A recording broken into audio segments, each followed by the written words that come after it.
5, 4, 3, 2, 1. Amigos, bienvenidos a un episodio más de Autoterapia Podcast.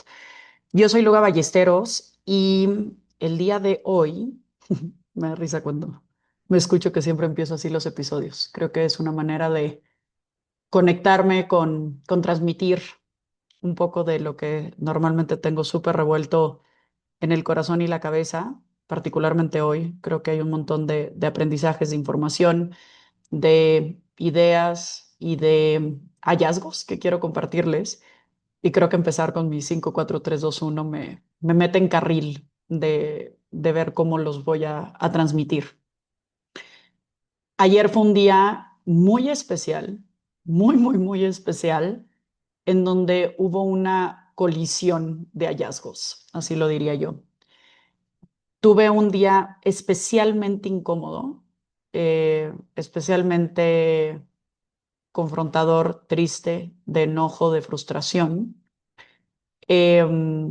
Pasaron cosas tal vez no tan relevantes, pero sí una tras otra con personas bien importantes en mi vida. Y después de que una tras otra fueron como cayéndose, me imagino como estos, eh, no sé, momentos donde se van cayendo como pilares, ¿no? De una casa o de un templo griego, así me lo imagino, ¿no? Y cuando se desploma todo. Curiosamente, hace poquito me sugirieron un libro que voy a leer pronto que se llama Cuando las cosas se derrumban, ¿no? Y creo yo que ayer las cosas se me derrumbaron. Em, si soy honesta y si contara qué fue lo que se me derrumbó, claramente hay una parte de gratitud y de, güey, tranquilo, no es un derrumbe tan grande, no como en otros momentos a otras personas o demás, pero para mí fue un momento de mucha rendición. A mí me gusta hacer la diferencia entre derrota y rendición. Derrota como en esta invalidación de las capacidades y esta manera de darte por vencido, mientras que la rendición es levantar la banderita blanca y decir, haz tu voluntad, ¿no? Desde esta parte profundamente espiritual, profundamente mm, como incapacitada frente a lo que se le viene presentando y como tratando de encontrar algo más allá de lo que está en su control, ¿no? Ayer fue un día de rendición importante que me llevó a, de una manera yo diría mágica y mística, a enlazar un montón de situaciones que han venido pasando por mi vida en los últimos años, tal vez, ¿no? En donde se conectan como todos estos puntos, como este ejercicio de libro de dibujo de niños, en donde vas como entrelazando los puntitos y de pronto algo toma forma, ¿no? Un momento en donde pude incorporar, y cuando digo incorporar me refiero a la noción estricta, ¿no? A pasar al cuerpo, a sentir, a, a convencerme ya no desde lo racional y las palabras y las ideas, sino desde una sensación en el cuerpo, así pude claramente sentir y entender muchas cosas que vengo sabiendo, ¿no? Desde lo racional, que probablemente ustedes también saben, que probablemente a algunos de ustedes no les sume nada a este episodio porque ya lo habían descubierto antes que yo, pero para mí es importante por honor a mi proceso y por si alguien resuena con él, transmitirles como todo esto que vengo de alguna manera revisando. Anticipo que mucho de lo que voy a hablar, como suele ser, es proyectivo, es personal, es testimonio, no es análisis científico, ni mucho menos, ¿no? También por otro lado es observación clínica, ¿no? Lo noto en diferentes procesos terapéuticos y también en procesos personales en donde converso con personas importantes para mí y pues digamos que esta obsesión o esta costumbre que tengo de ir un poco más allá de lo que yo alcanzo a ver en lo evidente y tal vez de desmenuzar un poquito más los casos y encontrarles cierto sentido lógico y pondría la diagonal más bien psicológico, ¿no? De cómo cuando alguien te cuenta su historia, como que todo hace sentido súper fácil, ¿no? O sea, porque la persona es como es. Y, y quiero contárselos porque creo yo que puede ser como de mucho valor si su camino se ha parecido al mío en algún momento y porque insisto que es algo que veo frecuentemente en terapia. Mm, Hace tiempo venimos hablando de la parte de incorporar dualidades, de integrar dualidades, de el punto medio, del balance, del equilibrio, de que las cosas no son o no son, no son, slash o no son, ¿no? Que no se vuelve algo tan pragmático, tan binario, tan absoluto, y que justo en esta tensión y separación de las cosas de solamente dos opciones, existe un enorme riesgo de dolor, de enfermedad, de conflicto, ¿no? Que más bien, si lo vemos desde el budismo, si lo vemos desde la parte de integración somática, si lo vemos desde la parte existencial, ¿no? Con lo subjetivo, si lo vemos desde la teoría de inteligencia dual de Guillermo Bárcena Mastreta, que frecuentemente menciono acá, si lo vemos desde muchas aristas, la dualidad es algo que existe, que se nos pone de frente para un poco tomar perspectiva, y la integración de esta dualidad es el camino a la evolución, a la inteligencia, a la conciencia, a jugar el juego de la vida, ¿no? Y hay una dualidad en particular que me parece bien interesante, que es el tema de luz y sombra. Esto lo estudia muchísimo Carl Jung, lo estudian muchos teóricos. Les voy a decir mi interpretación personal del concepto luz y sombra. Luz y sombra es algo que todos tenemos a nivel cómo nos reconocemos en la vida, y la luz es algo que tenemos y que somos conscientes de ello, que lo alcanzamos a ver porque está en la luz, ¿no? Y la sombra es aquello que no reconocemos de nosotros y que está escondido, ¿no? Si hacemos esta distinción, entonces estaremos hablando de que la luz es aquello que sé de mí, independientemente de que me sea agradable o no agradable, o de que yo lo ubique como una fortaleza o como una debilidad. Simplemente soy consciente de ello porque está en la luz, ¿no? Me doy cuenta. Mientras que en la oscuridad, o en la sombra más bien, que está eso que no se ve, que pueden ser factores que me puedan ser gratos o no, y que no necesariamente son las fortalezas en la luz y las debilidades en la sombra, sino ambos en cada uno, solamente lo que reconozco y lo que no reconozco de mí. Pasa algo bien interesante bajo esta prerrogativa de que nada de lo humano me es ajeno, que pareciera un fenómeno cósmico, no puedo ponerle otra palabra, que la vida en una magia de veras milimétrica te pone de frente, o tú llamas a, o se te presenta, no sé cómo explicarlo, de una manera, insisto, mágica, a través de generaciones, de contextos, de momentos y demás, personas o situaciones que vienen a demostrarte tu sombra con la intención de que tú la integres, se vuelva parte de ti y se pase al lado de la luz. Insisto, no porque sea la luz lo bonito, sino porque sea algo que ya reconozco en mí como parte de mi humanidad. ¿Y a qué me refiero con esto, no? Tengo pacientes, por ejemplo, que se les presentan y presentan y presentan especialmente unos machos tipo violentos, ¿no? Así. Y digo especialmente porque machismo hay mucho y en todos lados, pero bueno, voy a decir que especialmente a ellas y personas hiper cercanas, ¿no? Hay personas que se les aparecen, ¿no? Así que se les presentan en su obra de teatro, hablando de que uno es el protagonista y vienen los demás, ¿no? Se le presentan especialmente gente enferma, por ejemplo, ¿no? Y hay enfermedad en el contexto, en la familia, en los amigos y tal, ¿no? Hay personas que vienen a presentárseles personas sentidas, dramáticas, victimizadas, tiradas así, pero a la tristeza y a la depresión, ¿no? Y ahí están. Y así se nos vienen a presentar como diferentes personajes o situaciones que vienen a decirnos, ponle atención a esto, ¿no? He venido viendo clínicamente en terapia que esto que se nos viene presentando es la invitación para incorporar eso a nuestra vida. ¿Y qué es incorporar? Es decir, ¿dónde cabe, en los tres ejemplos que acabo de dar, el macho, ¿no? ¿Dónde cabe el enfermo y dónde cabe el victimizado y dramático en mí, ¿no?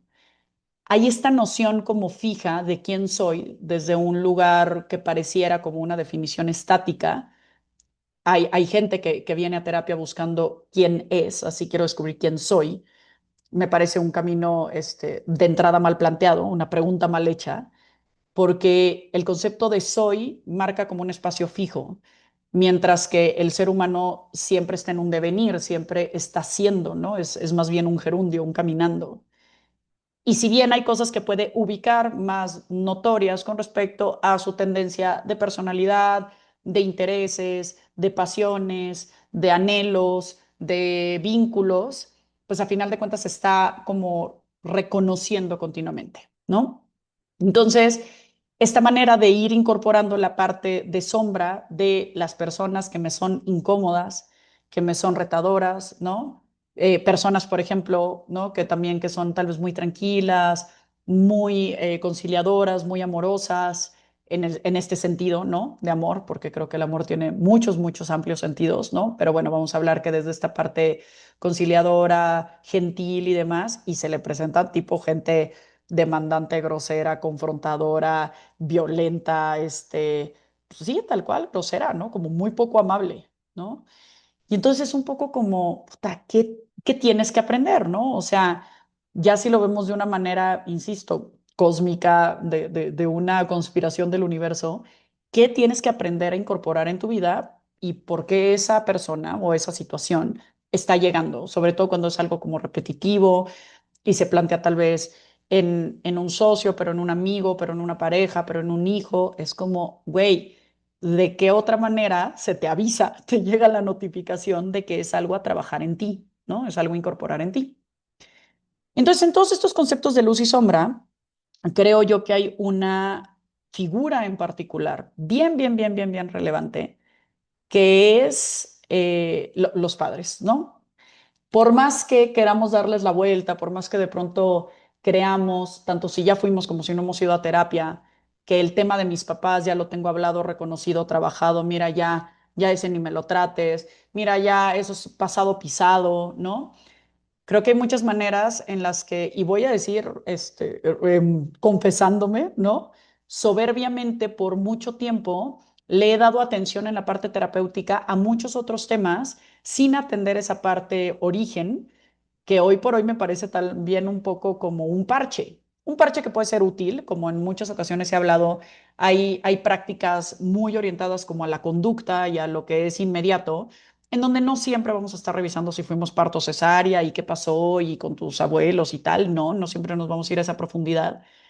Pero cuando ya estamos hablando de aspectos más profundos del ser humano, pues sí, de pronto hay que regresar a tocar a mamá y a papá, ¿no? Es incuestionable, lo digo con el corazón en la mano de lo del honor que estas dos figuras tan relevantes en nuestra vida tienen, ¿no? De las mejores intenciones de ellos, de los mejores recursos desde lo que tuvieron.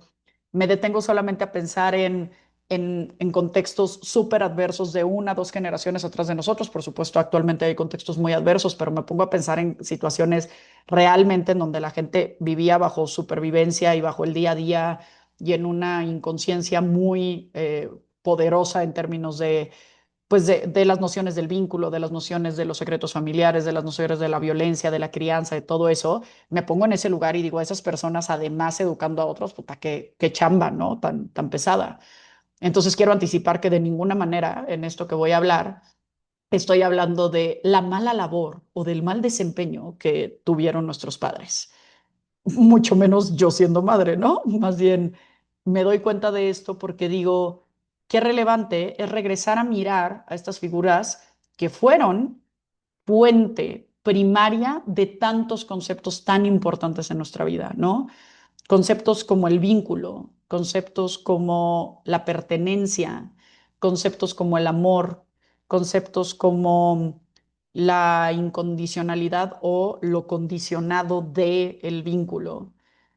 Me pongo a pensar de verdad en esa carga tan pesada que tienen y tenemos los papás de ser ese referente y de además que ese referente de todos estos conceptos tan relevantes, la persona los va a tomar desde donde puede, desde su propia personalidad, noción, mirada y por supuesto va a hacer un poco con ellos, pues no lo que quiere, sino también lo que puede, ¿no? Y entonces regresar a mirar a mamá y a papá se vuelve un asunto pues no negociable, creo yo, con cierta frecuencia, con cierta periodicidad, porque van significando cosas distintas en la medida que yo me voy desarrollando como ser humano y que puedo mirarlos desde un lugar distinto, porque claro que eso que en su momento de niño critiqué o dramaticé con que no me hicieron o no me dieron o lo que sea, claro que lo veo de adulto y digo, "Ay, pinche chamaca pendeja, ¿no? Espérate tantito, no iba por ahí, 100% hoy como adulto entiendo a mi mamá, a mi papá en esto que hicieron y tal, pero el niño no lo entiende y el niño lo integra como no entendiéndolo y como una especie de agresión o rechazo o abandono, lo que sea, y entonces pues vamos transitando en esta metáfora que me gusta de la matrushka que traemos dentro, ¿no? Con todos estos seres de pequeños a grandes que vamos siendo en el camino y que van cargando un montón de experiencias en el cuerpo, experiencias en la mente, en este inconsciente colectivo y en esta memoria somática que es el cuerpo, ¿no? Y esto me lleva a que esa forma de relacionarme con mamá y papá se vuelve, por supuesto, la fuente de muchos vínculos, pero de uno en particular que hoy me tiene con un nudo en la garganta y que es el amor de pareja, ¿no? Ha resultado genuinamente asombroso, vulnerable, doloroso, curioso y hasta cierto grado cómico revisar las formas en las que vengo incorporando la relación con mi papá desde su partida, pero antes, desde antes de ella, ¿no? Cuando, ahora que lo pienso, pero es algo en lo que me he metido profundamente desde que mi papá murió. A quienes no lo sepan, mi papá murió el año pasado y noto mis últimas particulares tres parejas importantes y genuinamente me doy cuenta de cómo, a su manera, en su momento, de la luga de ese momento, era una mirada, una búsqueda de una mirada ansiosamente necesitada por mi papá. Y es como que cada una de estas parejas han significado una manera de vincularme con lo masculino desde una necesidad profunda de ser mirada por mi papá, ¿no? Insisto, mi papá que hizo lo mejor que pudo, lo mejor que tuvo, no, no es reclamo, no es nada, es una autoconfesión, ¿no? Y una revelación. Es este regresar a decir, híjole, no se ha tratado tanto de ellos, ¿no? Que sí, porque a final de cuentas me generan un montón de reflexiones y demás, ¿no? Pero se ha tratado todo el tiempo de mí en esta búsqueda insaciable de ser mirada, ¿no? Y algo que me parece súper, súper, súper fuerte es que en esta búsqueda insaciable que podemos tener de ser mirados por otros, ¿no? Si no es por la pareja, de pronto es por el jefe o por los hijos o por los hermanos o por los mismos papás, ¿no? En el fondo es una profunda y espiritual llamada a ser mirados por nosotros mismos, ¿no? Mi expareja uno, de la que voy a hablar ahora, fue, si yo pudiera ponerle como un título a ese grado académico que cursé ahí, fue Soy capaz, ¿no? En un lugar en el que yo quería demostrar que yo podía y que yo era chingona y que yo era inteligente y que yo era chambeadora y que yo no era ninguna niña ni tonta, ni dependiente, ni, ni frágil, ni yo qué sé, soberbia ni tal, ¿no? Fue un soy capaz. O sea, esa primera relación me conectó profundamente con el decir, somos hombres o payasos, ¿no? Y le entré con todo y fui construyéndome un lugar de seguridad personal súper importante, súper, súper importante para la Luga de hoy, hasta el punto tal que dejó de ser relevante, ¿no? Que como ya había yo confirmado un soy capaz, dejé de buscar ansiosamente esta mirada que me lo confirmara, porque entonces ya no necesito que una persona insaciable de exigencias y de demandas y de nunca vas a ser suficiente y tal, me lo dijera, porque es como ya no estoy buscando que me lo digas tú, porque ya me lo puedo decir yo. O sea, ya confirmé tanto mi capacidad que ya tipo no me importa tanto que tú me lo confirmes, ¿no? Y esa fue mi gran materia, ¿no? Mi gran, insisto, grado académico de esa primera pareja. En mi segunda pareja ya no llegué sintiéndome incapaz, ¿no? Porque ese peldaño estaba de alguna manera construido y por supuesto no es que estos peldaños se construyan de manera fija, igual que voy siendo, ¿no? Pero de alguna manera ya tenía yo pues un poquito más de solidez en esa parte de autoconcepto, ¿no?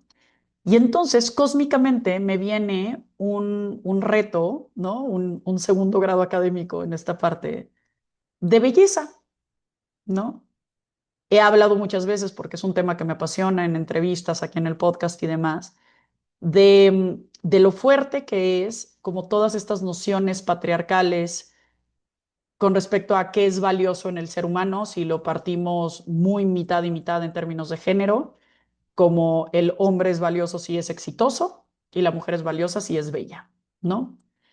En mi propia historia de vida, eh, tuve momentos de muchísima inseguridad y por supuesto lo sigo teniendo momentos, ¿no? De ninguna manera como antes. No, no de la inseguridad, pero no del acompañamiento, pero sí del acompañamiento con mi inseguridad. ¿A qué me refiero? ¿No? Sigo sintiendo inseguridad en muchos momentos, creo que todos, ¿no? Pero la manera de acompañar esa inseguridad es, digamos, amorosa, ¿no? Cuando antes era tóxica y violenta y como un poco agresiva, ¿no? No un poco, bastante agresiva hacia mí misma, ¿no? El de pronto encontrarme con una masculinidad que ya no me está exigiendo, sino que me está buscando apoyar, que es, para mi gusto, especialmente guapo, ¿no? Es como, no mames, me hizo caso este guapazo, ¿no? Era así, despertar al lado de él y decir, güey, no mames, qué emoción. Fue algo que me pasó muchas mañanas. Y además de que era una muy buena pareja. Fue alguien que dejó la vara muy alta porque después de la otra vara, en donde genuinamente era, prefiero no tener pareja nunca más a estar viviendo estas exigencias y estas demandas y todo, ¿no? Llegar a esta segunda pareja fue como, ¡ah! O sea, se puede soltar el control, se puede disfrutar, se puede recibir y además que esté guapazo, ande conmigo, pues no me puede dar otra retro de que pues también soy bonita, ¿no? Y que también soy deseable y que también soy guapa y entonces fue como todo un viaje y todo esto se los estoy diciendo raquete inconsciente, o sea, por eso insisto, ayer fue así como un choque, una colisión de todos estos temas y de pronto, no, pasa el tiempo con esta pareja y tal, y de pronto un día tipo, bye, ¿no? O sea, se va diciendo, ya no quiero una relación, ya resolví temas que yo tenía, tú ya me salvaste, me acompañaste, me diste y todo, yo ya me voy y yo tipo traumada, ¿no? Con un dolor horrible, con el corazón hecho mierda, ¿no? Es del que hablo en duelo empírico y de verdad muy triste y muy desconsolada, ¿no? Este rompimiento me deja tan marcada que es donde surge, ¿no? Toda esta parte de reconstruir el corazón y toda esta parte de repartir mi corazón con más personas, de derrocar todas estas nociones de esta alabanza a la pareja como lo único que hay en la vida, ¿no? Y darle un valor importantísimo al vínculo amistoso, al vínculo filial, al vínculo fraterno, al vínculo materno, al vínculo paterno, ¿no? Y a todos los demás vínculos que también son amor y que no son pareja, ¿no? Y entonces ahí fue también así como una expansión de crecimiento bien importante, ¿no? Paso a esta última pareja, que es bellísimo lo que me ha dado como una nueva materia a cursar, que es ya veníamos con que ya era capaz, ya venimos con que soy guapa, con que soy bella, con que soy gustable o como le queramos llamar, pero muy a nivel de imagen, ¿no? Para llegar a soy suficiente, a tus emociones importan, tu calidad humana es hermosa, ¿no? Tu manera de ver la vida, eres admirable, eres alguien que me hace sentir orgulloso estar con ella, ¿no? Eres suficiente, o sea, tipo, no te estoy pidiendo más, ¿no? Te amo como eres.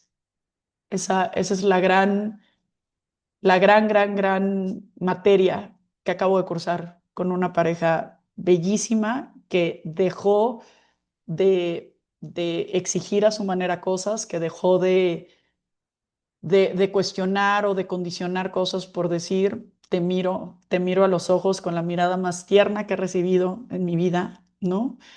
Te miro con suficiencia, te miro con orgullo, te miro con amor, ¿no? Y por condiciones de la vida, tampoco va a durar más. Iba a decir tampoco funcionó, pero me detuve porque de que funciona, funciona. Es decir, esto tiene unas implicaciones genuinamente profundas en mi corazón y funciona. Y yo tengo estos discursos que de pronto voy dando y que luego la vida así me los pone en la cara y me dice, ándale, anda de hocicona, ¿no?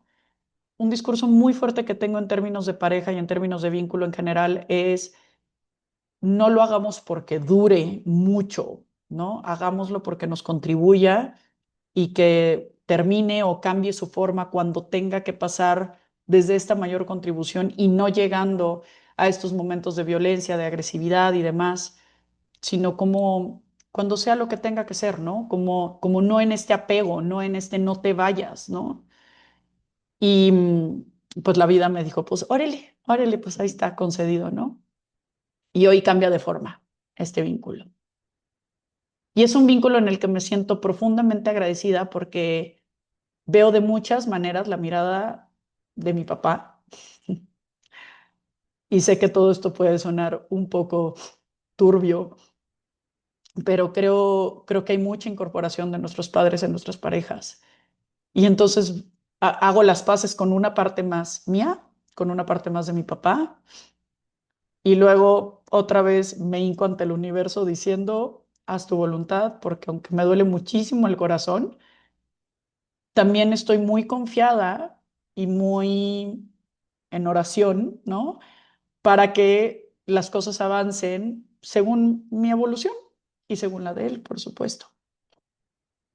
Que esta manera de irnos tejiendo a partir de lo que vamos aprendiendo, integrando, sea ese camino para cada quien y que cuando una persona llega y luego se va, la dejemos ir y con esta confianza de que cada vez que se va esta persona puedo regresar a mí. Y eso fue justo la epifanía de ayer, ¿no? Fue, si yo me apego a ti, si yo, así como si yo fuera un cuerpo que quiere agarrar al otro cuerpo, entonces me estoy despegando de mí y ahí es cuando pierdo, ¿no? Cuando estoy obligando a que una relación funcione cuando no está funcionando y desde condiciones que en este caso no tienen nada que ver con voluntad, ¿no? Entonces, cuando pienso que la vida me vuelve en una nueva oportunidad a arrinconar conmigo misma, ayer fue cuando dije, Dios mío, Jesucristo, qué fuerte es estar en este lugar en donde, como decía al inicio, las cosas se te derrumban, ¿no? Y de pronto te volteas a ver y resulta que estás tú contigo, sentadita en un sillón llorando, ¿no? Y no pude más que empezar a conectar con esta importancia de decir, qué importante es caerse bien. Es mucho de mi invitación de hoy. Qué importante es, así como generamos un vínculo estructurado, planeado, alimentado, nutrido, con las personas importantes de nuestra vida, con nuestro trabajo, con nuestra casa, es qué importante es generar un vínculo con nosotros mismos. Se los juro, me siento como tonta y ridícula en decirlo porque es como, güey, yo creo que es súper obvio. Y no sé ustedes.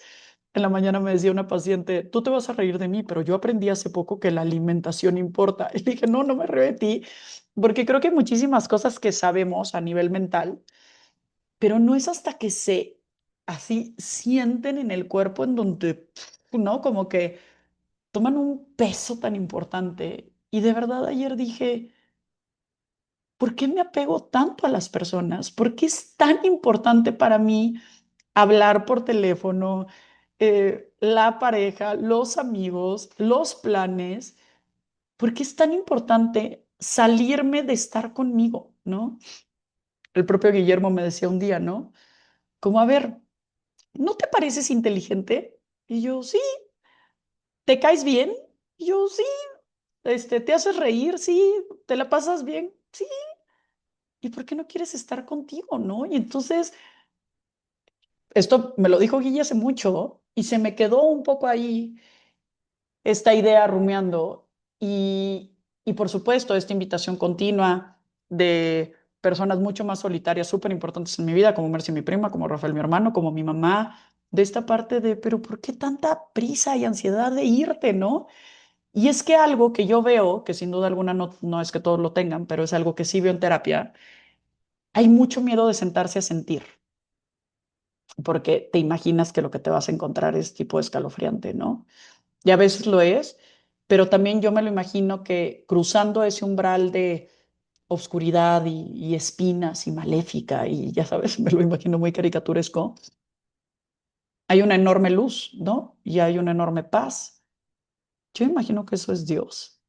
Yo me imagino que eso es el nirvana, la paz, la tranquilidad, la plenitud, el universo, el quantum. No sé qué palabra ponerle. Pero hay que pasar por ese lugar porque puedes estar solo, puedes disfrutar de estar solo, pero puedes no caerte muy bien y estarte agrediendo, ¿no? Puedes estar acompañado y puedes estar todo el tiempo volcado hacia la mirada del otro sin estar reflexionando o buscándote a ti, ¿no? Y regresando a ti. Creo que es este concepto de regresar a ti. Es esta idea de que yo disfruto muchísimo las conversaciones de uno a uno en terapia y las personales. Y lo que disfruto es lo que me traen, lo que aprendo, lo que descubro, cómo me veo a través de la mirada del otro, cómo puedo mirar al otro y hacerlo sentir mirado de alguna manera. Y entonces ayer que estaba yo conmigo, dije, claro, yo me puedo traer a mí lo que yo más necesito, porque nadie, nadie en la vida me va a entender más que lo que yo me entiendo. Esto para mí fue ayer de verdad una explosión iba a decir en la cabeza, pero yo diría en todo el ser, ¿no? O sea, estas veces en donde buscas esta validación, ¿no? De con quién te llevas bien o no tanto, y estás buscando que te entiendan, y es como, es que quiero que me entiendas más, que lo importante que es para mí, o lo complejo que es para mí, o lo doloroso que es para mí, o lo tanto que me vale madres, o lo que sea, ¿no? Y no siempre se encuentra ese eco, o a veces se encuentra un poquito acá, pero luego no acá. Y claro que en esas diferencias es lo que nutre, ¿no? La mirada del otro. Pero nadie me va a entender tanto la importancia, la mirada, lo crucial que pueden ser algunas cosas para mí mismo, ¿no? Entonces, sentarme a estar conmigo misma y a elegir con total ligereza y comodidad si hago o no hago, si canto, si bailo, si río, si lo que quiera hacer es una oportunidad bellísima, ¿no? Y me doy cuenta que entonces yo estoy en mi propio control, ¿no?